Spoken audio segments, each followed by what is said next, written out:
Dr. Sadangi, we will start the program, and in the meantime, the students will join. There is no problem. As such, we are keeping the recording, and subsequently we will upload the recording in YouTube as well as IGNOU's website, so that those who have missed the session can watch the video recording at a later date.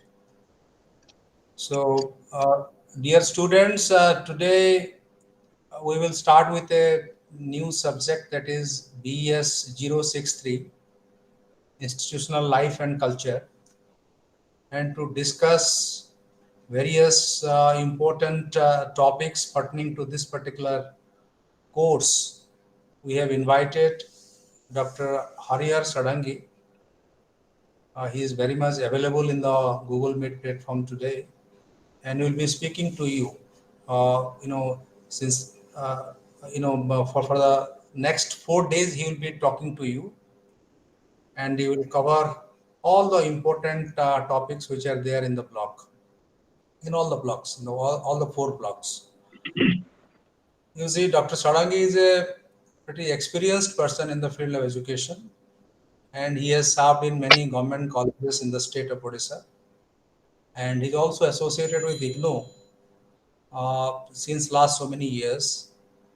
And it is our good fortune that he has agreed to take some sessions, especially for CPDT learners, and we'll be listening to him. And at the end of the session, you are requested to put up your questions if there is any, and he will try to give explanations to all those points that you make at the end of the session. So thank you very much. So Dr. Sadangi, you can now take over and start the presentation. Okay, thank you, Professor Tripathi, for your kind invitation to share my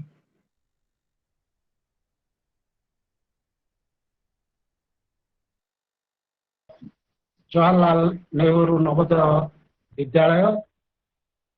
And the topic that you have assigned to me have already been stated by you, that is institutional life and culture. And there are so many topics under this block. Today, I would like to discuss on developing a positive school environment and its importance for students and for the society. Good afternoon to all my dear teachers. As the topic is developing a positive school environment, before that, I would like to discuss with you that there are 3 important factors which are responsible for all-round development of the students. Or in other words, these 3 factors are responsible for growth,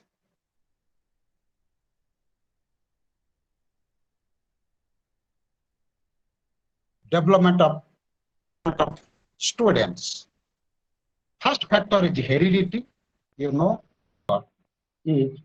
achievement motivation.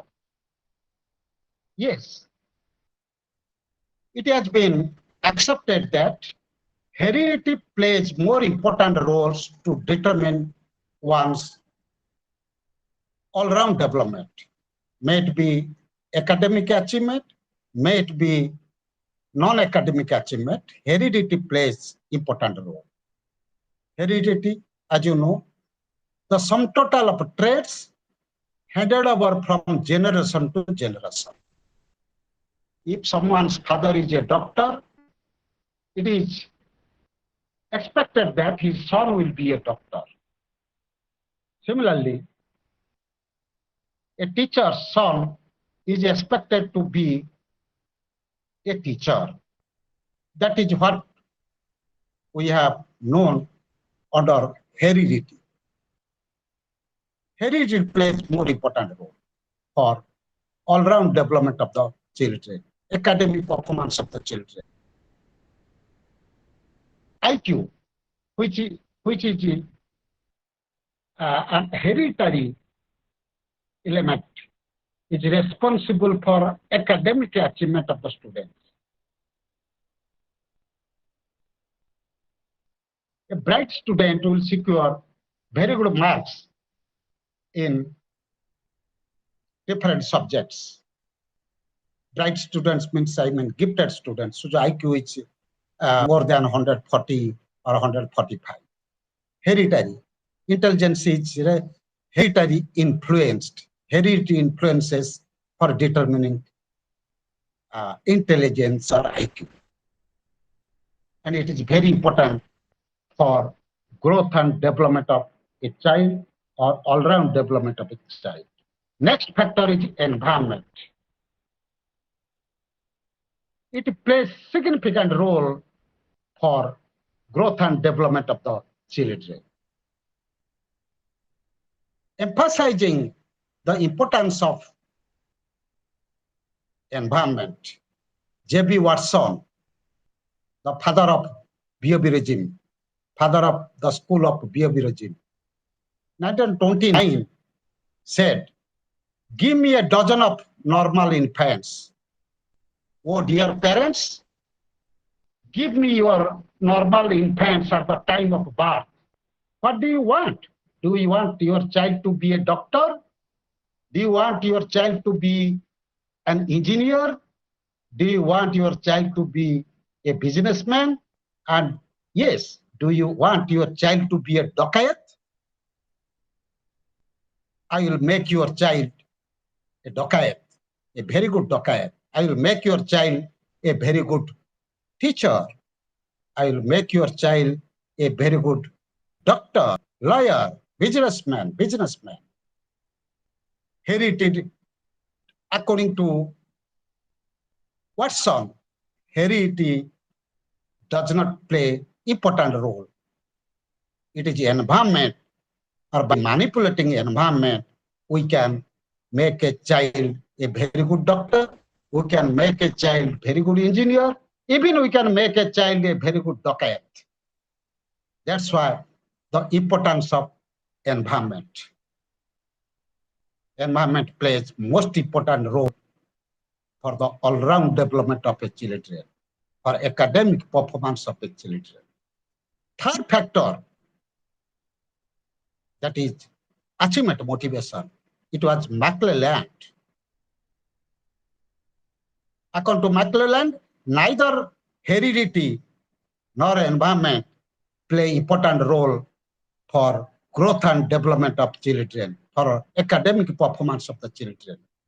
It is will to achieve which determines one's academic performance. For example, a child of a rickshaw puller becomes an IAS officer, becomes an engineer, becomes a doctor. Hereditary factor is very negligible. Environment factor, the environmental or surroundings where the child is brought up in the family of a rickshaw puller is also not sound, and he becomes an engineer. It is because of willpower, will to achieve, motivational power, motive to achieve.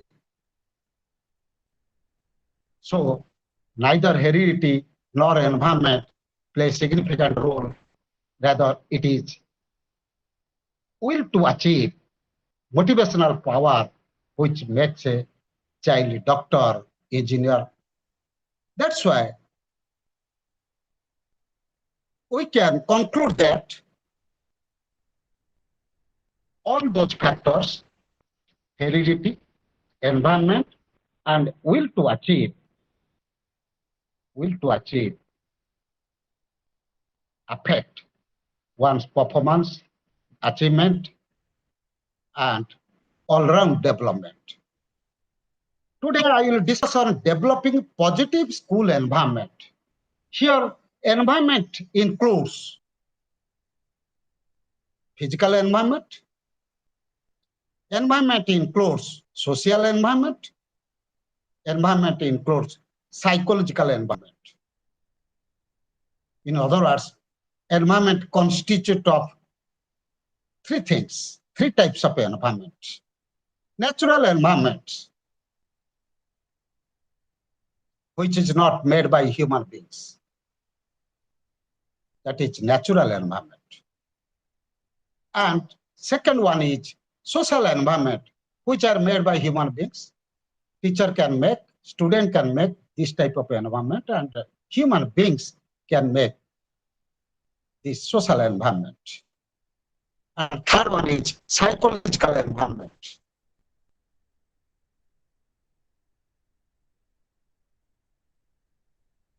Psychological environment. He will be maladjusted.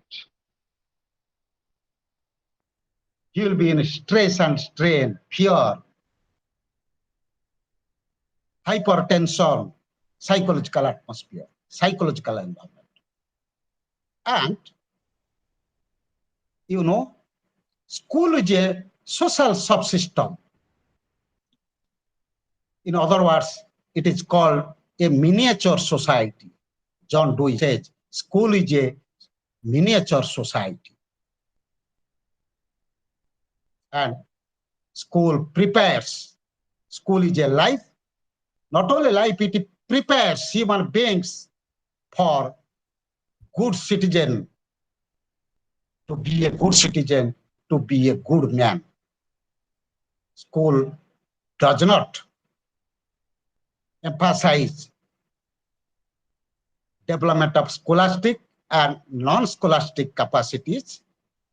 Rather, it emphasizes good quality of a good citizenship.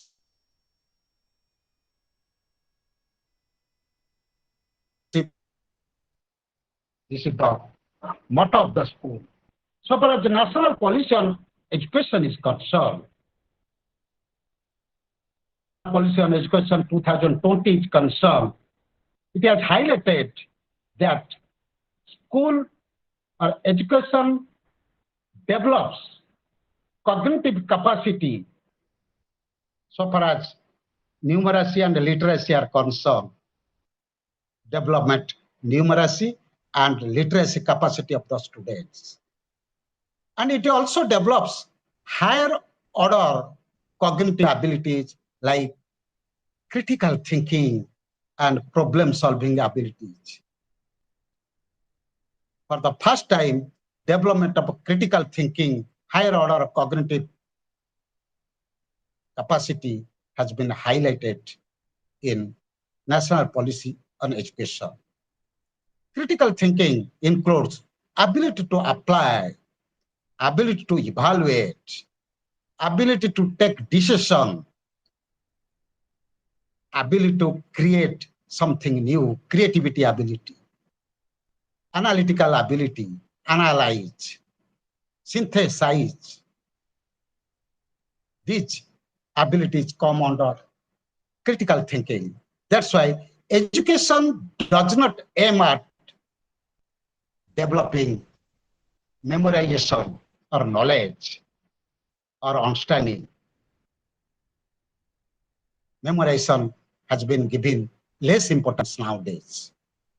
Development of critical thinking, how to take decision, how to resolve conflict, how to create something new, ability to create divergent thinking, think differently. That has been given importance. Not only that, also emotional capacity, ethical capacity, and social capacities of the students need to be developed through education. That has been highlighted in national policy, National Education Policy 2020. Remember. Forget memorization of facts on the part of the student. Forget how to create new things, give importance. Forget convergent thinking, give importance to divergent thinking.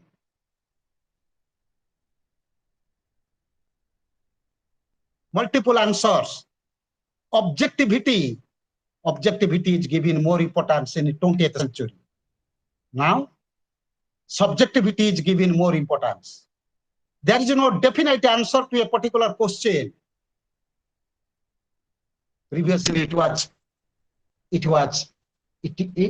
believed that a question has a definite and one final answer. There are so many answers to a particular question. There is no final answer.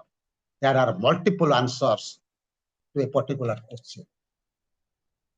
And develop that thinking ability or develop divergent thinking ability on the part of the students so that they can give multiple answers to a particular question.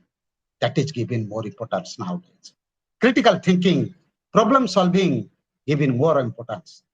And side by side, ethical capacity should be developed. Moral, values, morality, values on the part of the student should be developed. Ethical values.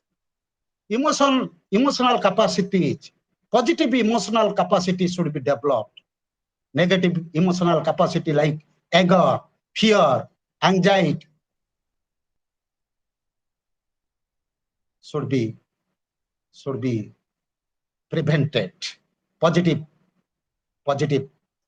emotional qualities, empathy, sympathy, joy, happiness, that should be developed on the part of the students. Emotional capacities should be developed. Social skills, socialization, good social being, not antisocial being or unsocial being, but good social being should be given more importance. Child should be a good human being, social being, good social being, not antisocial being.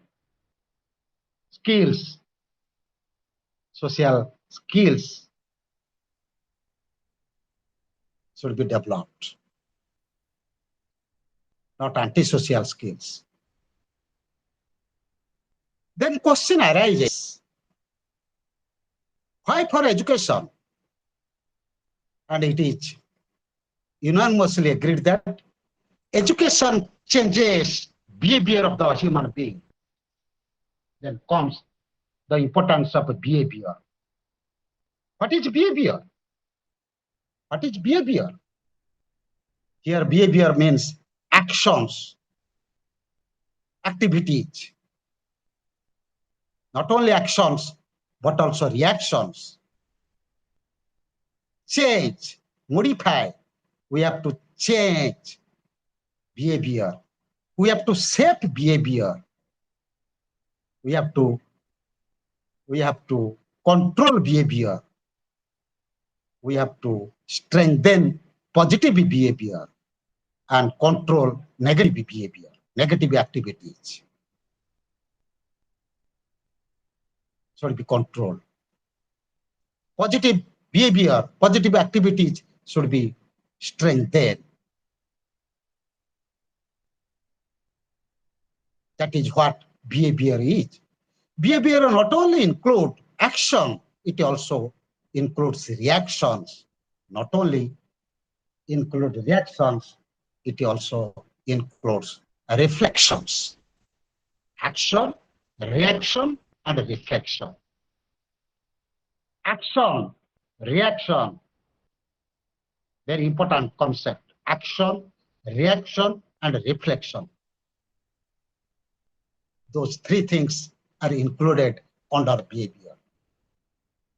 And those three things are shaped through education, and those three things, three aspects should be controlled, and those three aspects of the behavior need to be, can be inferred. We can infer, predict through education. then question arises, what type of a behavior should take place, should be developed? Then here, the difference is between learning and education. Learning also changes behavior. Education also changes behavior. Remember, the definition of learning given by Morgan King Robinson in his famous book, An Introduction to Psychology, states learning is a relatively permanent change in behavior of the organism, which occurs due to practice. Change in behavior of the organism, relatively permanent change in the behavior of the organism, which occurs due to practice.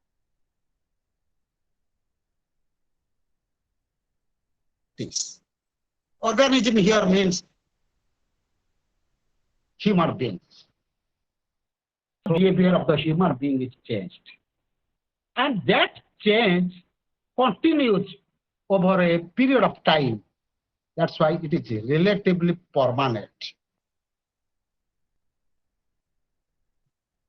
And that change occurs due to practice, exercise, repetition, repeated exercise, drilling, and practice. But here, there is no mention of whether behavior should be changed in a positive direction or in a negative direction. Through learning, behavior can be changed in a positive direction as well as in a negative direction. For example, a terrorist is learning the skill of hijacking plane from Kashmir to Kanyakumari. You see, what type of behavior is shaped and changed through learning? This is called a negative behavior because it is not a desired behavior. Learning can promote both negative change in behavior as well as positive change in behavior. But what about education? Education, in other words, called modification of a behavior of the students or the human beings in a positive direction, in a socially desirable way. Change in behavior or modification of behavior in a socially desirable way is called education, not learning. Through learning, behavior can be negative change in a negative way, or behavior changes in a negative way, or in a positive way. Does not matter. But it is through education we can ensure, and we must ensure, positive behavior. Positive behavior means the behavior which is accepted by the members of the society where we are living. Acceptable behavior, desired behavior, positive here means desired behavior. Socially desirable behavior, undesirable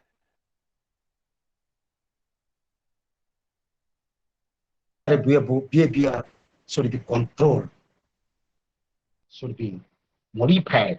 Undesirable behavior in a socially desirable way. That is the meaning of the concept of a positive behavior. That's why positive education, that's why we can conclude that positive education can be ensured by positive environment, because environment and change in behavior is positively related to each other. If the environment will be positive, we can anticipate positive behavior on the part of the students. If the environment will be negative, then behavior will be negative. That's why environment, again, I am reiterating the slogan of J.B. Watson. I can make your child a very good dacoit by the help of an environment. I can make your child a very good doctor, just see. So environment, if very good stimulus, as you know, in classical and operant conditioning theory, in classical conditioning theory, you know, if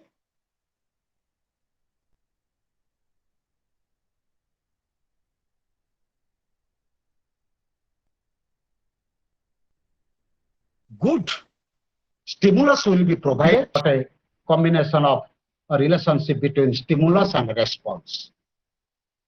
Environment constitute stimulus or stimuli. Environmental elements constitute of stimuli. If good environmental inputs or elements will be provided or ensured, then only we can ensure good response on the part of the students or good behavior on the part of the students. Because learning or education is nothing but a relationship between stimulus and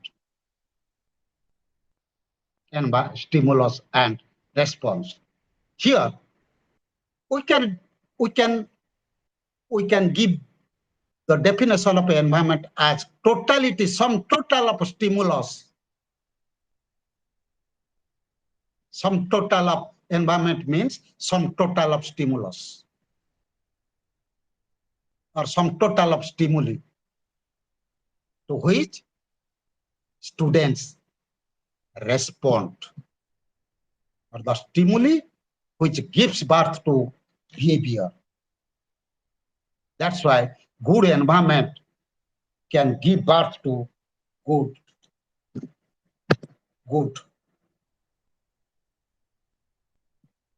education or good behavior. That's why we must ensure positive behavior on the part of the students vis-a-vis positive environment in our school. The two things comes into our mind. One is school should provide positive behavior in intervention and positive behavior support.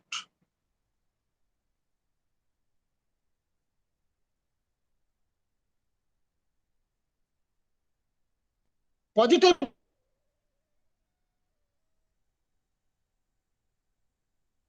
behavior intervention and support, positive behavioral intervention and support part of the students. Another meaning of positive education can be evidence-based practice. Evidence-based practice. Positive education we have to provide, or positive environment that we have to provide, or intervention that we have to provide is evidence-based practice. The practice should not be based upon superstition or blind beliefs. Science-based, evidence-based practice should be provided to the students. Then only we can ensure positive behavior. Superstition, blind beliefs are all prevalent in the society. But in educational institution, to ensure positive school environment, we have to ensure science-based practices or evidence-based practices. That's why positive intervention has two connotations. One is provide, it develops socially desirable behavior, and it provides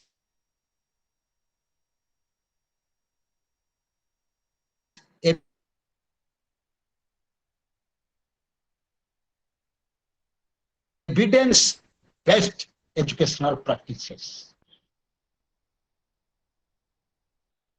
Then it is as well as non-scholastic capacities of the students. It implies implementation of code of conduct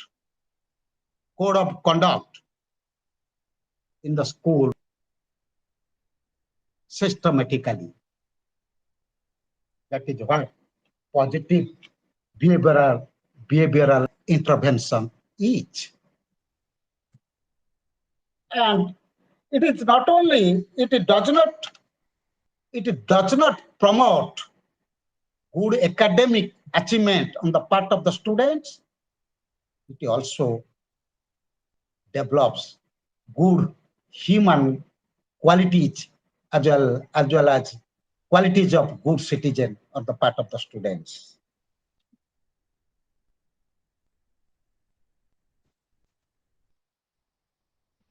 The second one is positive intervention means prevention of negative behavior. Intervention. Previously, punishment was given to control negative behavior on the part of the students. Now, there is no place of punishment in school system. No punishment. But how to prevent those unwanted behavior or undesirable behavior on the part of the students to ensure positive behavior? Different techniques are being used. So far as operant conditioning theory is concerned, it is given Skinner's operant conditioning theory is concerned, it has given trace on reinforcement. Reinforcement, as you know, can be positive reinforcement or negative reinforcement. Positive reinforcement, praise. Negative reinforcement, blame. Praise, blame, reward. Positive reinforcement, punishment, negative reinforcement. Through mild form of negative reinforcement, providing mild form of negative reinforcement, we can also prevent undesirable behavior or control undesirable behavior on the part of the students. That's why our motto is to develop socially desirable behavior on the part of the students. That is why the importance of building or developing positive environment in school.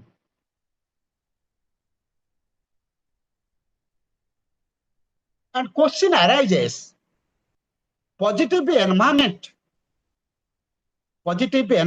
in school means, should it be only for students, or should it be both for students and teachers? Institutional life means comprises of both student and teachers. So that positive behavioral intervention and support should be for both teachers and students.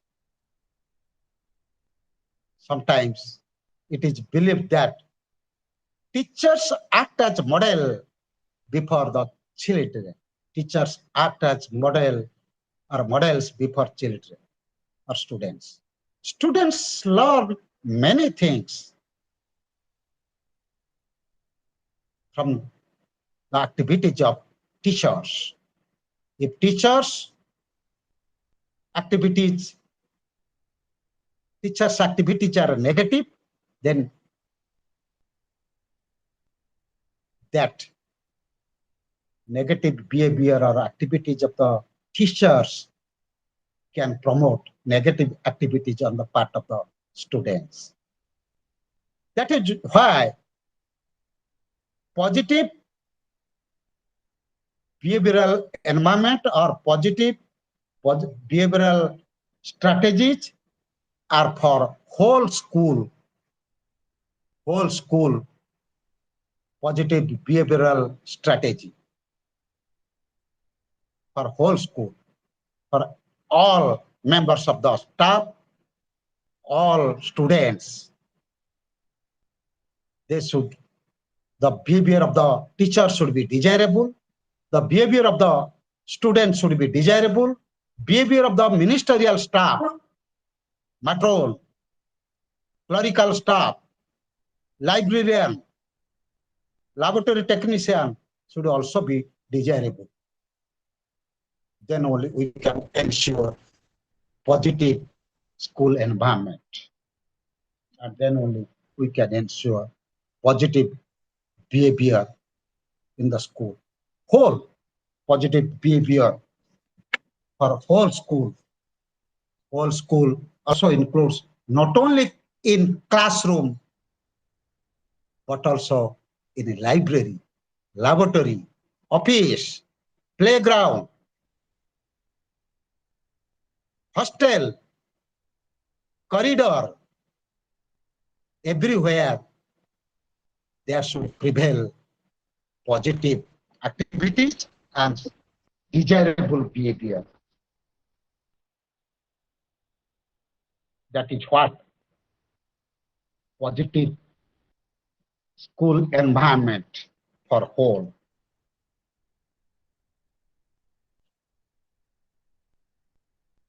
Then third one, next comes support. Support means help at the time of need. When students want any help, then immediately that help should be provided to students. Help, assistance should be provided immediately to the students to rectify their behavior, to strengthen their behavior. That is what the intervention and support is concerned. Then positive behavior strategies. We have to develop positive behavior strategies. What are the strategies? How positive behavior strategies can be developed by teachers or whole school or by headmasters or headmistress or principal for entire school to ensure positive environment. That is very important. And you know that there are certain code of conduct rules framed by principal or teachers jointly, code of conduct jointly for both teachers as well as for students to ensure positive behavior. Code of conduct, rules, regulations, and it is also implemented. It is also implemented. The question arises, who creates those rules? The answer is, obviously the answer is either headmaster or members of the staff or teachers. So this is the usual practice.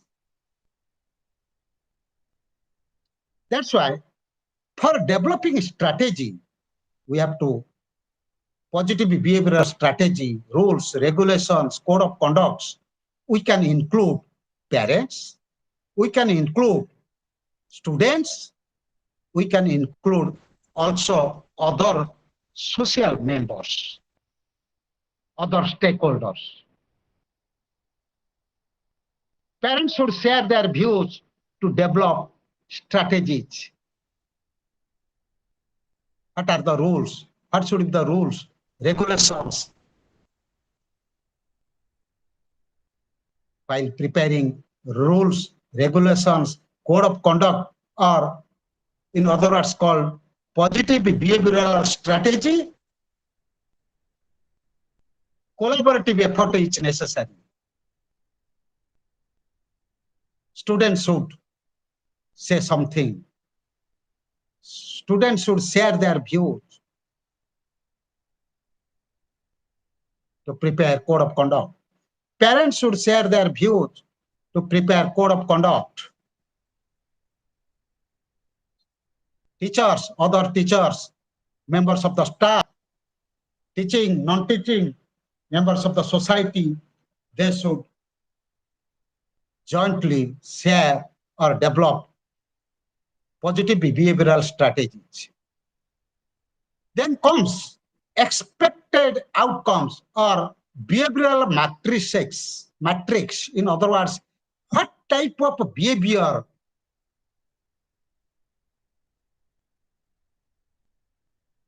should be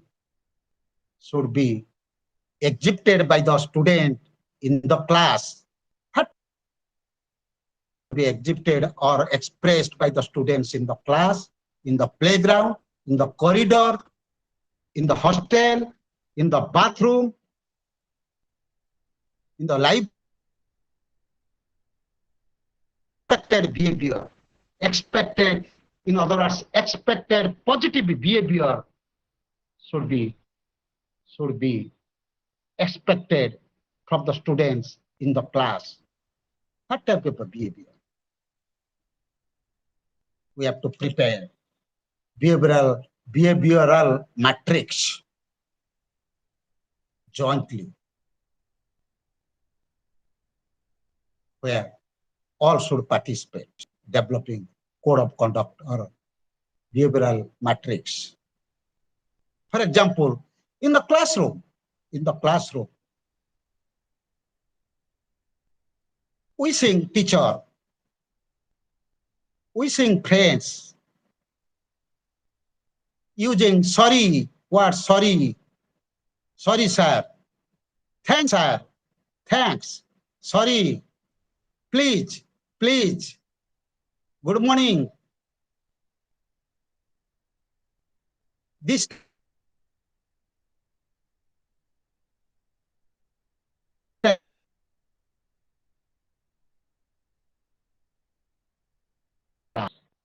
expected outcomes, how the student will behave in the classroom with teacher. They should not create disturbances. They should put forth their question in a polite manner, courtesy, decorum. They should maintain decorum in the classroom. They should use pleasing voice. They should not shout in the classroom. What type of positive behavior which must be shown by the students while in the class? Similarly, in the corridor, in the playground, what type of positive behavior which are expected from the students? We have to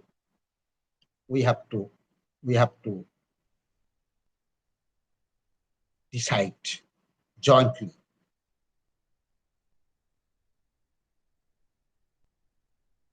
In the washroom, what type of behavior is required? They must wait patiently. When their turn comes, they should not shout. And after using washroom, they should flush by water. And while walking in the corridor, if there is rush, they should make a queue. That type of behavior is expected from the students. While walking in the corridor, they should not shout, so that it will create disturbances for the students when their classes, other disturbances of other students where their classes are on. That type of behavior, positive behavior matrix, it is called positive behavior matrix, or in other words, code of conduct for classroom, for each and every student, for the classroom, for the washroom, in the corridor, while walking in the corridor, in the playground, what type of behavior? And it must constitute of respectfulness.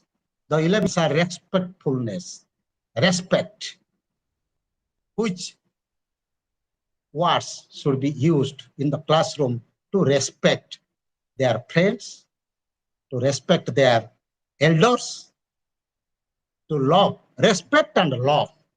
What type of behavior is expected from the students to interact with their junior? What type of behavior is expected while interacting? Respectable words, respectful words, or lovable words are expected from the students while interacting with their friends, while interacting with their teachers.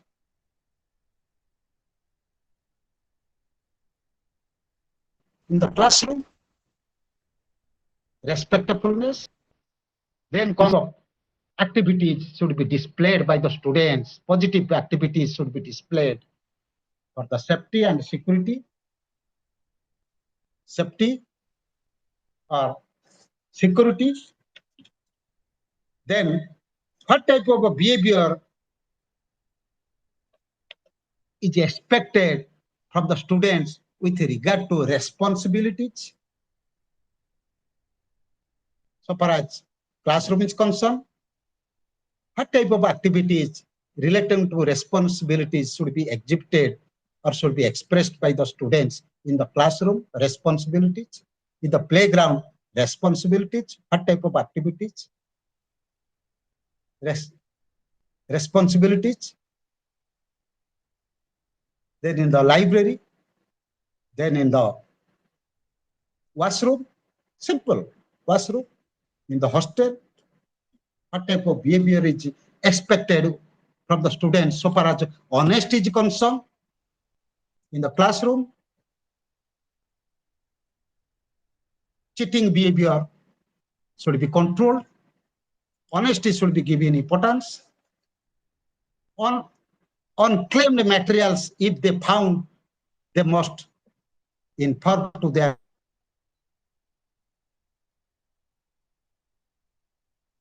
teacher.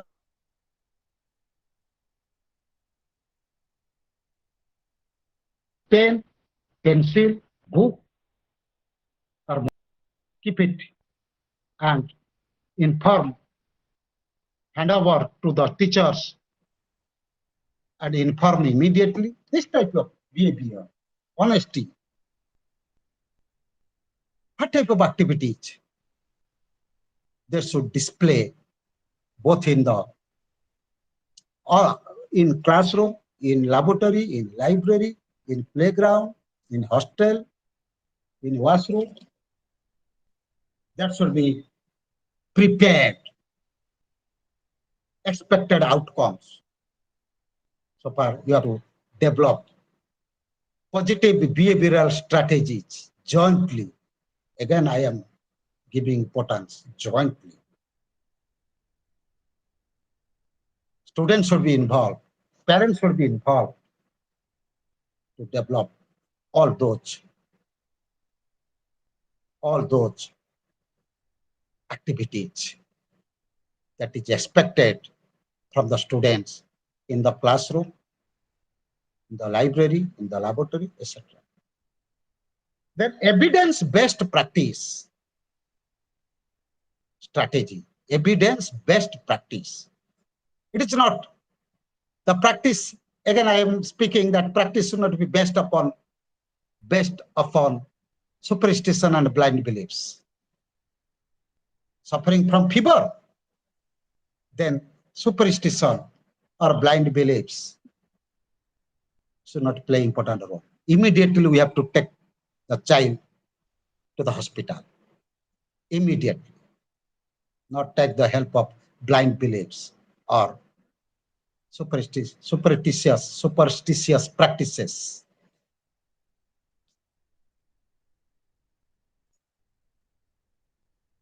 That is what evidence-based practice. And sometimes, after implementing those strategies or implementing those strategies, some unwanted behavior on the part of the student are not controlled.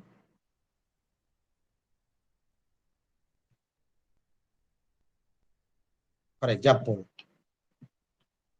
we don't face, as a teacher, we don't face difficulties to control the undesirable behavior or activities of the students.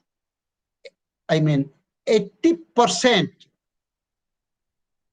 students' undesirable behavior can be easily controlled by the classroom teachers or by the teachers. We can control unwanted behavior of 80% students. We say these students come under primary prevention category. Second one comes 15% students. 15% students. They come under secondary prevention category. And next 5% students comes under tertiary prevention category. 5% students, remember. Last 5% students. At risk students, they quarrel always with their friends, they can hurt their friends, hurt their friends, quarrel, ragging junior students in spite of advice, in spite of instruction. They are involved in bullying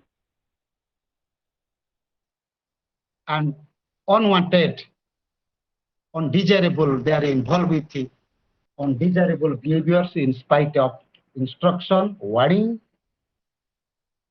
5%.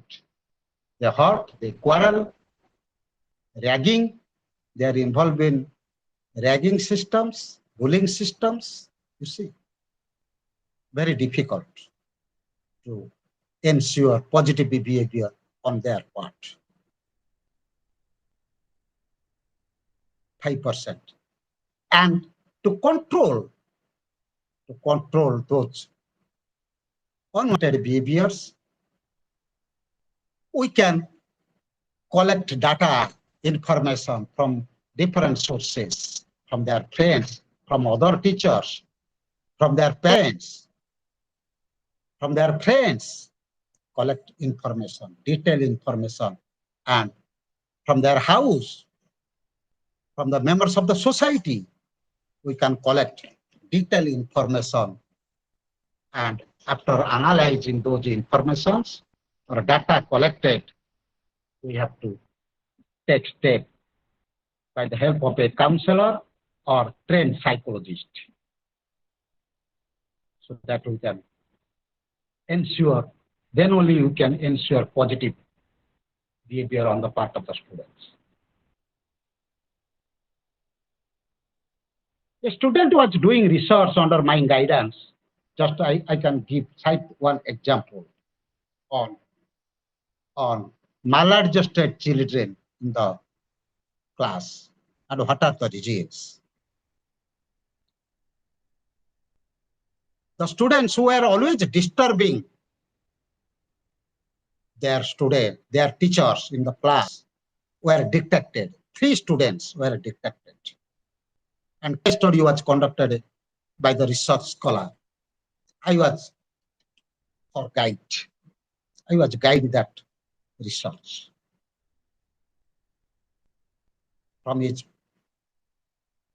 He went to the home, collected data from his parents, from their parents. 3 case studies he conducted. 3 disturbing children, always creating problematic children, always creating disturbances in the classroom. Conducted case study. In case of one child, he found that his father is a doctor, but divorced. His father has divorced his wife. In another case, he conducted data. He is the 4th child of his parents. Remember, he was the 4th child of his parents. And before that, there were 3 sisters. First child was a female child, second child was a female child, third child was a female child, and 4th one is a boy. And he has been creating always disturbances in the classroom. Data he collected from the home. Third one, that boy is staying with his grandparents. His parents, both father and mother, are died in an accident, remember. And he's staying with his grandparents. You see how those broken home has created maladjustment problem on the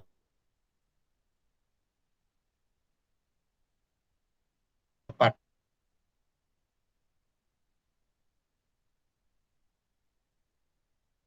What are the factors which are responsible students in spite of repeated warning, in spite of intervention, mere intervention programs and support to the students, why they are not changing? For that, we have to collect data and analyze data and provide higher order intervention program in the form of counseling by the help of a trained counselor or a psychologist to change that type of risk-at behavior in a positive direction. That's why very 5% cases are at risk cases. Very difficult to change their behavior in a positive direction.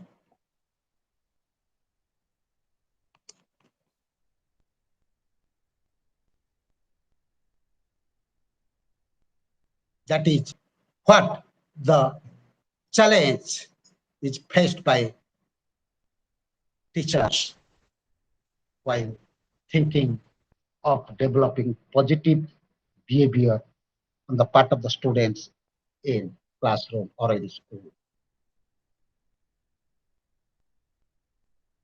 Then, you see, then we have to implement after developing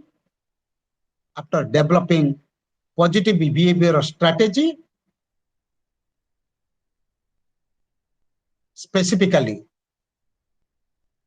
for developing positive behavior, we can implement and shape the behavior of the student, modify behavior of the students. So whenever necessary, we can control the behavior of the students. Whenever necessary, we can strengthen the behavior of the students by providing praise, reward. Praise can be even smiling. Simple smiling can be praise.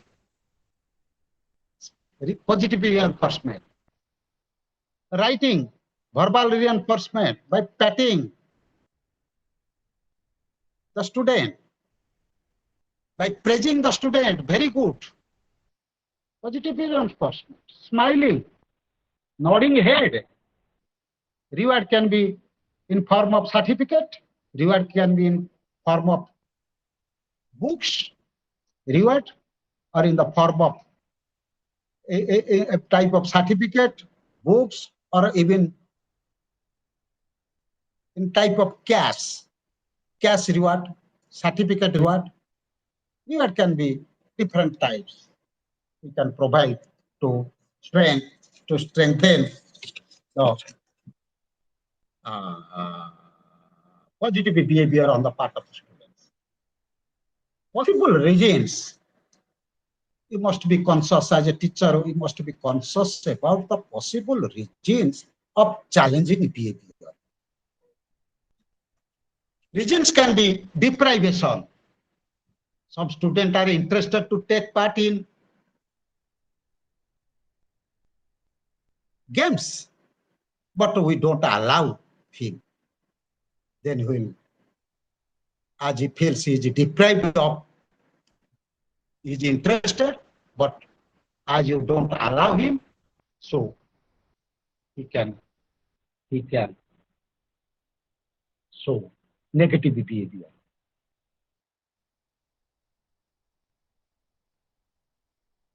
Anger, he can show anger, quarreling, that type of activities is expected. That is how negative behavior takes place. Deprivation. Don't deprive. So we should be cautious while allowing students to participate in different activities, scholastic activities, non-scholastic activities. In the classroom, somebody is raising his hand, but you don't allow him to give answer, then he feel frustrated. He feel frustration, and that frustration gives birth to negative behavior. That's why deprivation is one of the cause for expressing negative behavior, for developing negative behavior. So take care of not to deprive children to participate in different activities. Take care of. Then second one is seeking attention. For example, as a teacher, some teachers ignore some of the students, not to take part in answering a question, take part in debate, take part in singing a song, take part in, you see, they don't give attention to those students. Teachers don't give attention to those students. Then they shout. They create disturbances to draw the attention of the student, attention of the teacher. It creates negative behavior, shouting in the classroom. Why he shouts? Then the reason is you don't give attention. He needs attention. That's why he shouts. Then escapism, escape, drop examination, escape. Escape is headache, severe headache. That is the escape. I am suffering from severe headache. That's why I could not appear at exam. Headache. Escape. Then sensory stimuli, pleasure, happiness. Most of the students in the hostel use mobile, WhatsApp chatting, Facebook chatting, WhatsApp chatting, Instagram, all those mobiles they use to derive pleasure for the sake of pleasure. You see, sensory. And it creates problematic behavior on the part of the students, negative behavior.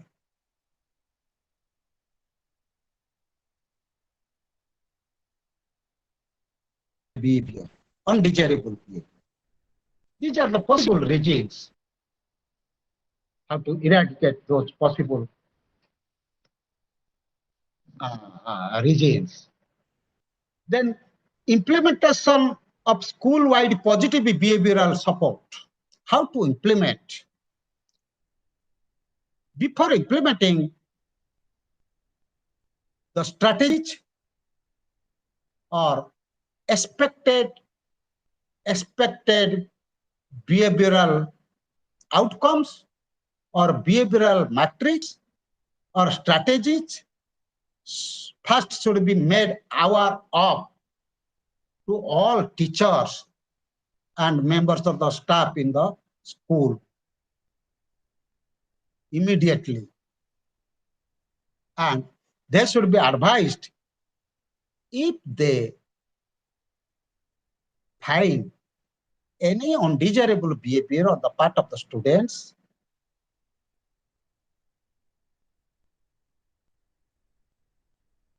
it should be promptly informed. Anybody,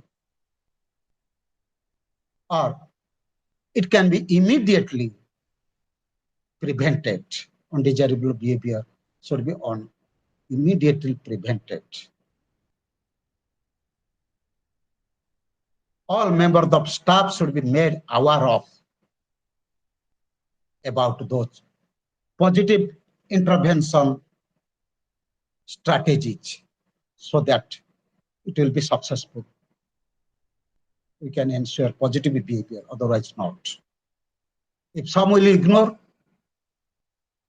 some teacher will ignore the undesirable behavior shown by the students in the classroom, in playground, in laboratory, in corridor.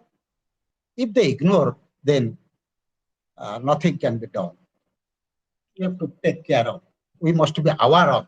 Staff should be made aware of this system followed by all, and promptly bring to the notice if anything undesirable on the part of student is detected.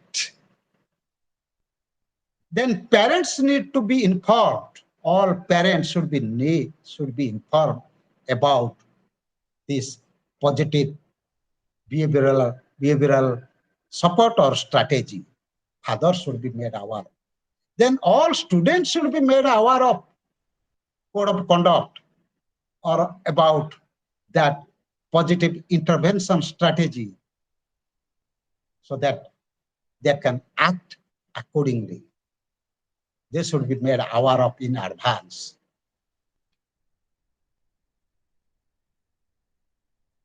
What are the positive behavioral strategy or activities which are expected from the students? Students should be made aware of those strategies and those expected behaviors. Then allocate more times to conduct both scholastic and non-scholastic activities. Then only unwanted behavior or undesirable behavior could be on the part of the students could be detected. We can detect activities, scholastic and non-scholastic activities. We have to organize. More time should be given. Then only we can see whether the students are showing positive behavior or negative behavior. Then only we can change their behavior. We can get an opportunity to change their behavior. Then provide reinforcement to strengthen positive behavior on the part of the students.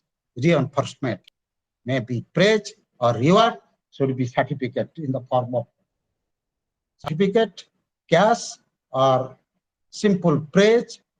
We have to provide so that we can ensure positive behavior on the part of the students.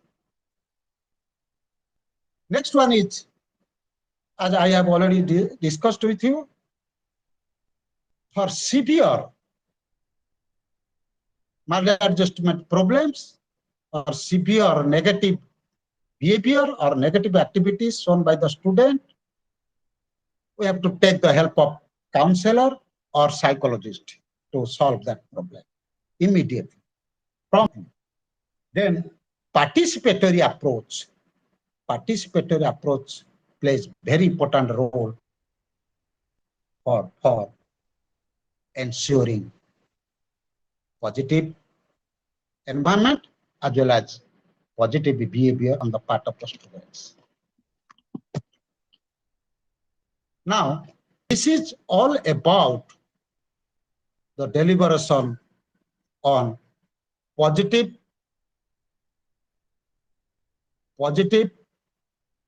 educational environment as well as positive behavioral system, which the topic that I was assigned. Another topic I will discuss, next topic I will discuss, but now the topic is open for discussion. If you have any question, then you can ask any question on this particular topic. 5 minutes will be given, then I will discuss on building good teacher and parents relationship, how we can build good relationship, teacher-parent relationship I will discuss. Now, this topic, which I have already discussed with you, is open for discussion. You can ask questions to clarify your doubts.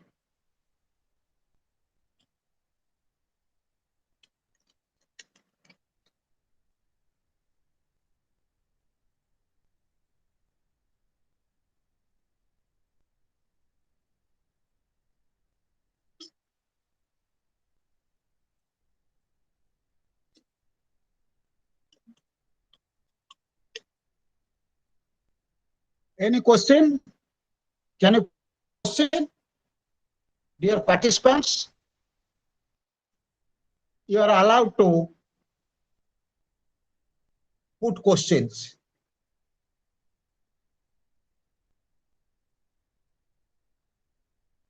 To clarify your doubts. If you have any doubt, you can ask questions. Otherwise, I will discuss how to next topic, that is building parent-teacher relationship.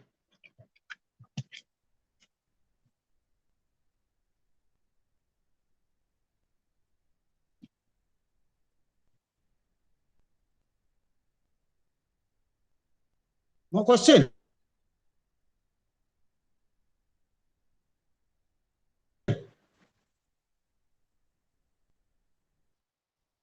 Okay. Next topic that I will discuss, build good relationship. How a teacher, how a school or teachers can build a good relationship with parents.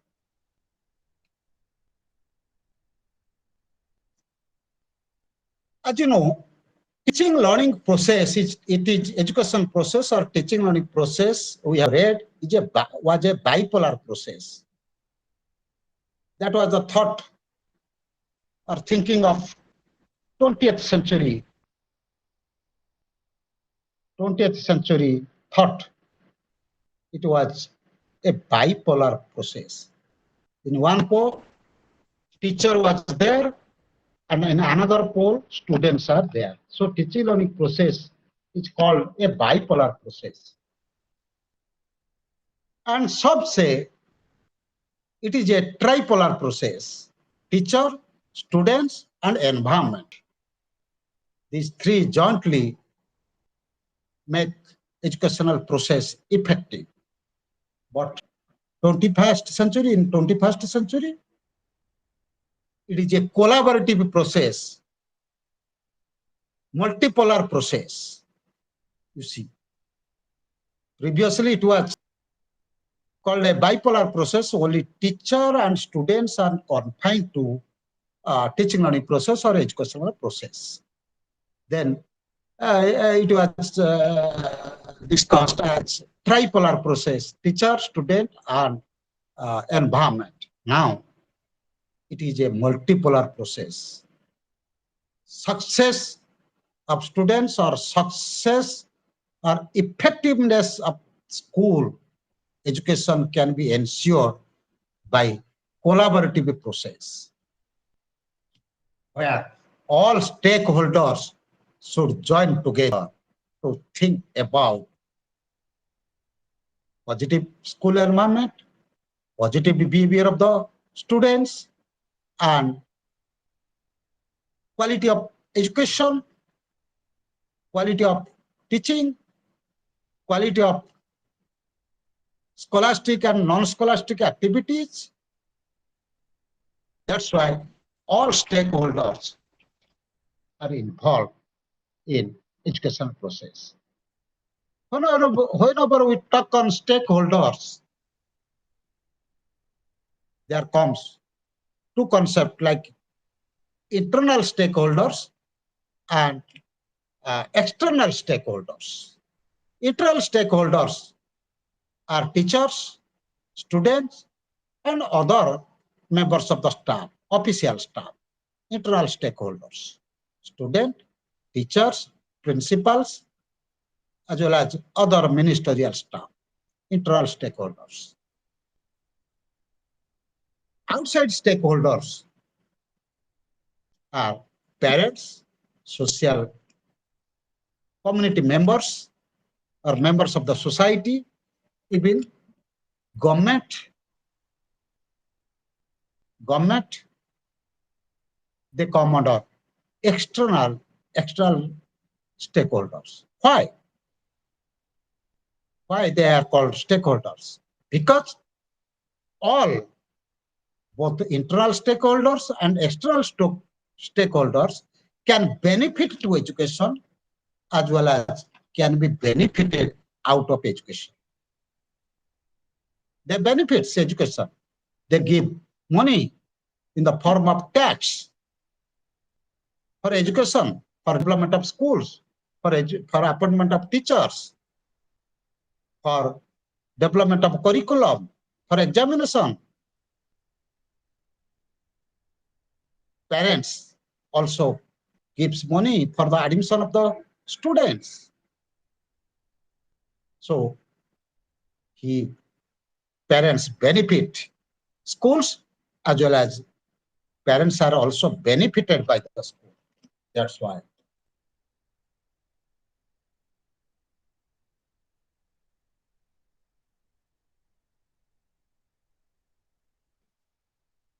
Parents, positive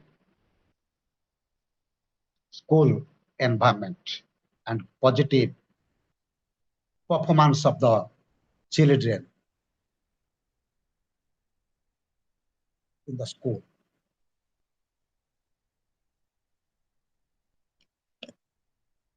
That's why.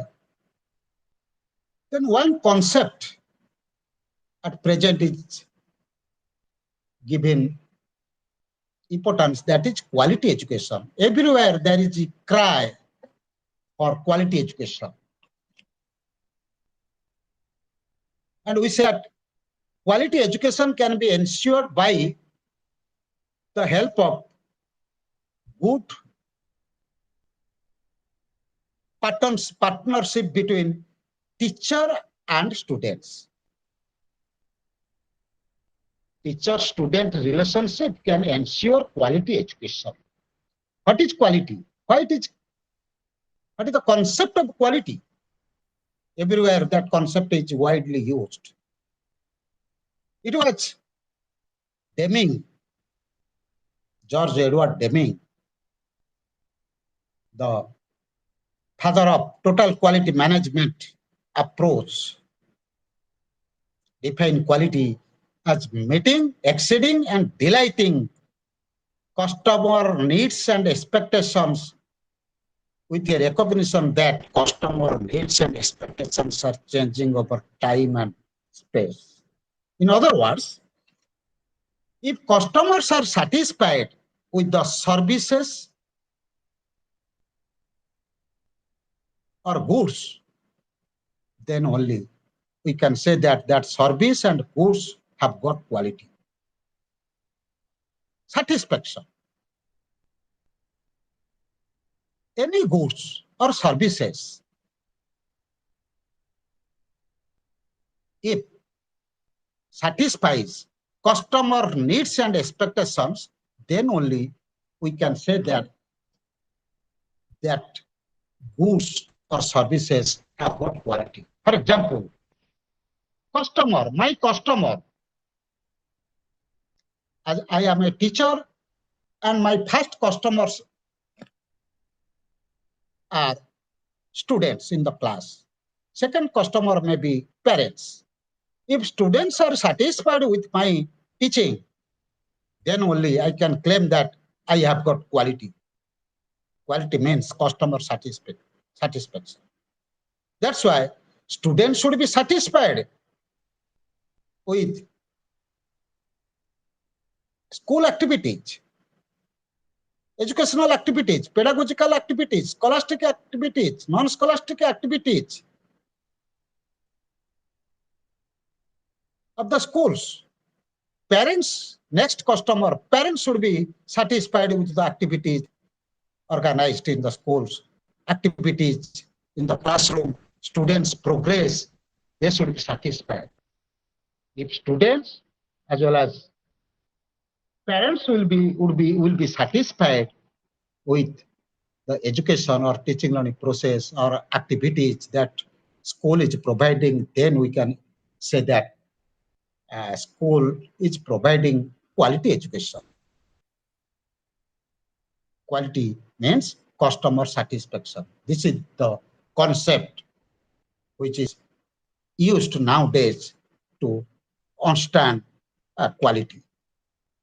May it be quality education. Education comes under service. May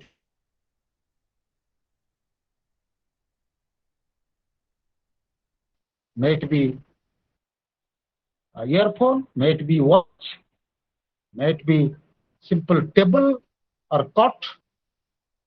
If customers are satisfied, then we can say that that goods have got quality. This is the concept.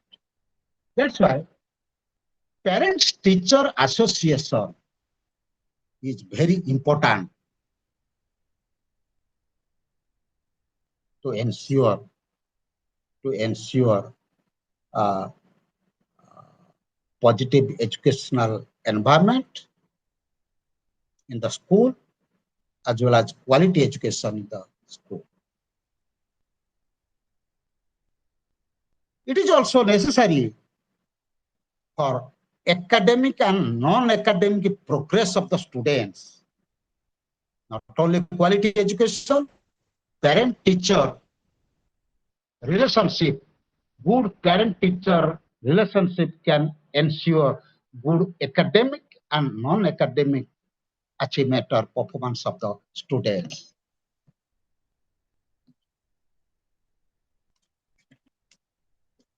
And it is needed to create positive school environment that I was discussing with you, and also helps in solving problems and adverse issues. Many problems can be solved by the help of the relationship between teachers and parents. And how to develop plan for education in the school. It can be also made possible. A beautiful plan or very good plan of education can be made by the help of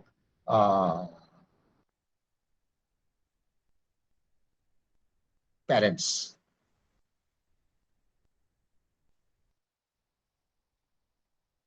Then all-round development can also be ensured. All-round development on the part of the students. All-round development, whenever we talk on all-round development, it includes physical development of the student, mental development, emotional development, social and moral developments, spiritual developments can be ensured. Holistic development on part of the students can be ensured by the help of a good relationship between parents and teachers. That's why it is very important. And also parent-teacher relationship gives or provides feedback to teachers to improve themselves in future. Parent-teacher relationship provides feedback to teachers for improvement. Then these are the important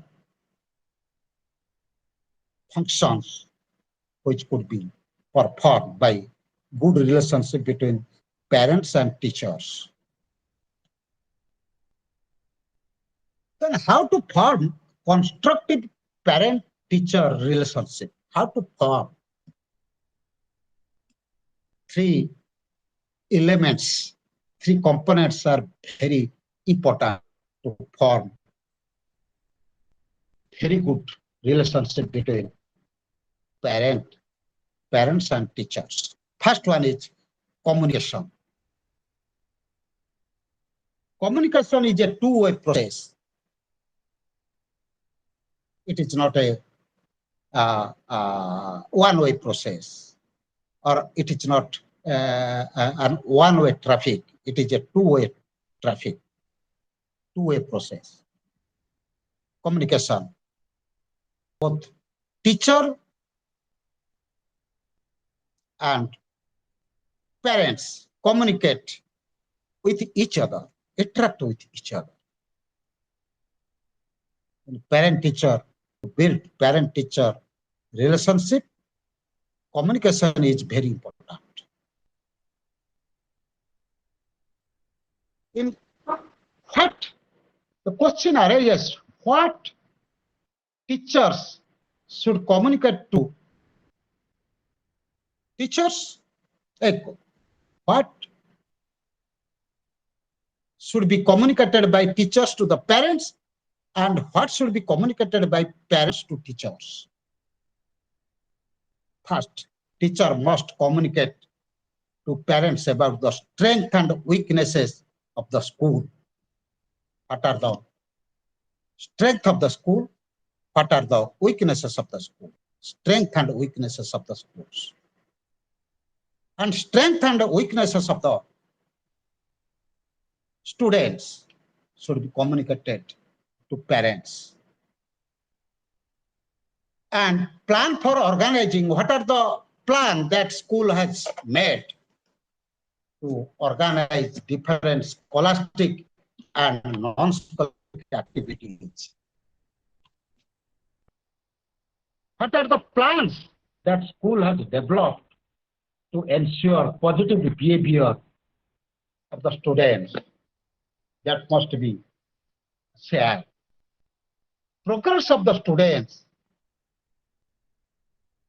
then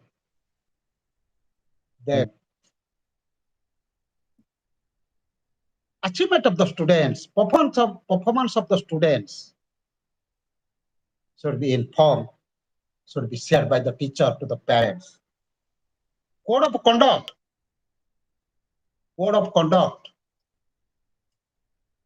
which is followed in the school must be made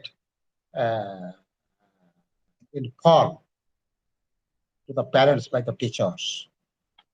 Plan for developing, what are the plans for developing positive behavior, which I have already discussed with you, must be made informed to parents. Parents must be informed by the teachers. Then what parents should communicate with teachers? Because it is a two-way process. Communication is necessary to build good relationship between parents and teachers.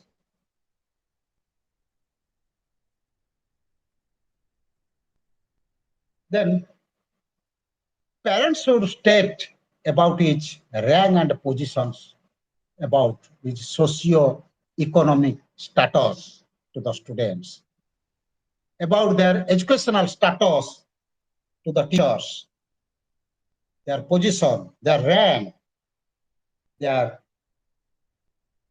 educational qualification, socio-economic status, and also should apprise teachers about the strength and weaknesses, problems, physical problems, if any, of their students to the teachers, their emotional problems.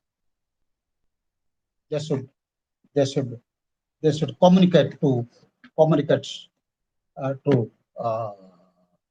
parents.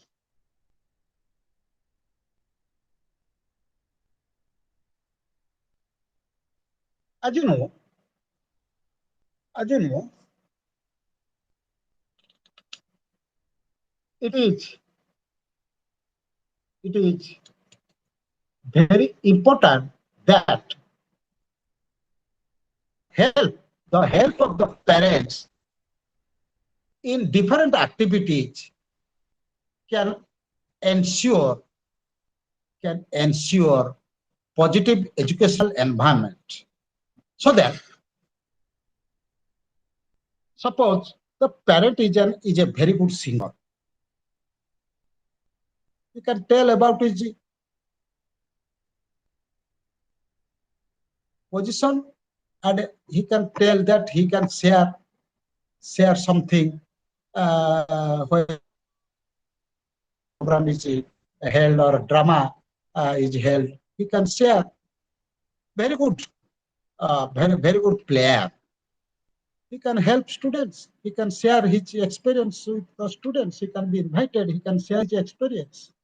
That is why, to what extent he can contribute for the development of the for conduct of different scholastic and non-scholastic activities in the school, uh, he must share. That's why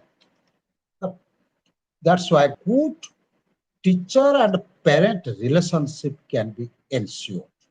Partnership, teacher and parents partnership built, which can help for the all-round development of the students or holistic development of the students. Then comes consistency. Communication is very important. Consistency. How frequently you have to organize a meeting, parent-teacher meeting. How frequently? And it must be conducted systematically. It is a continuous process. It must be a continuous process. Frequently, meetings should be conducted. And it is must that before vacation and after vacation, it must be conducted. Parent-teacher meeting must be conducted before vacation and after vacation.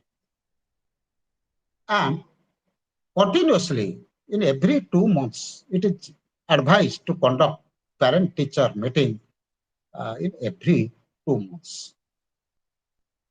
Sometimes we may ask question whether in a group meeting, parents should participate in the meeting or individually, or face-to-face mode should be used or virtual mode should be used.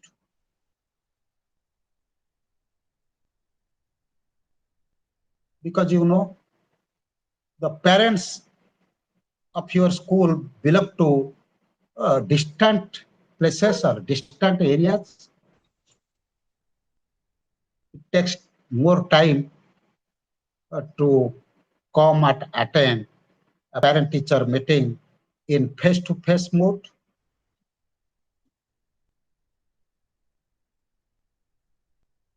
Because students belong to students who are admitted in Navodaya school are talented students, and they are from different places, distant places.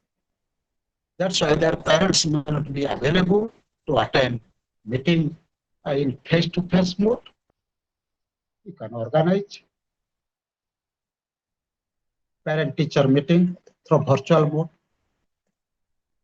either virtual mode or face-to-face mode. Either in a group,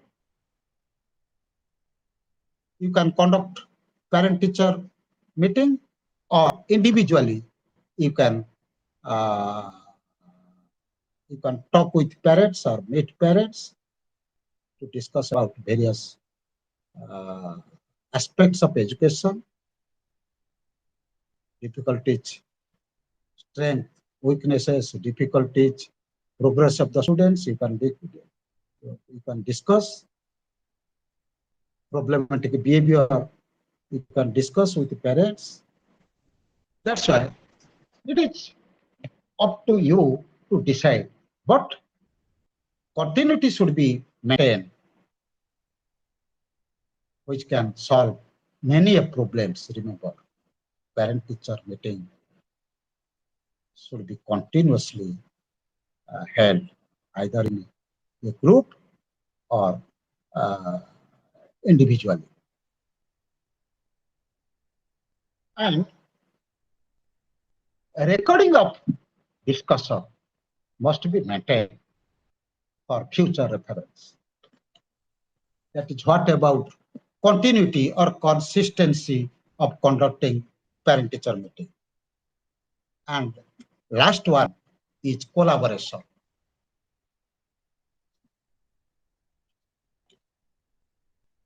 Collaboration.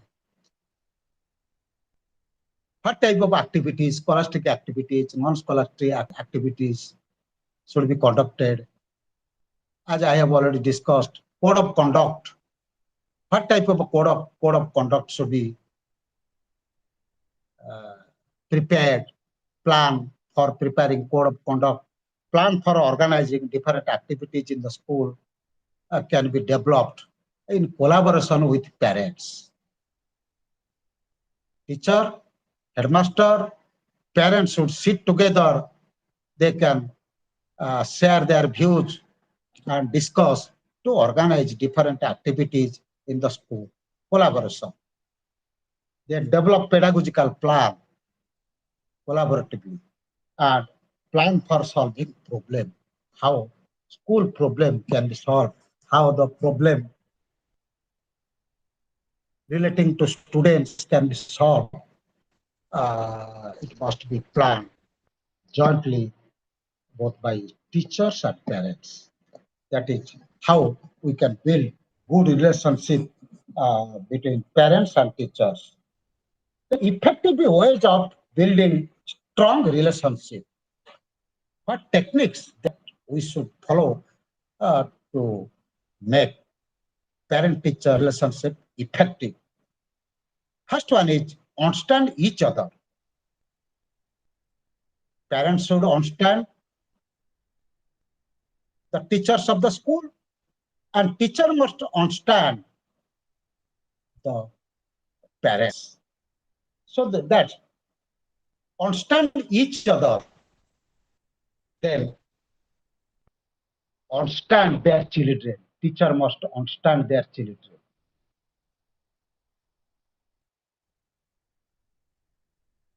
From which background that child has come, what is his father doing, what about the socioeconomic status of the child, what about the educational status of their parents, what about the locality of the child.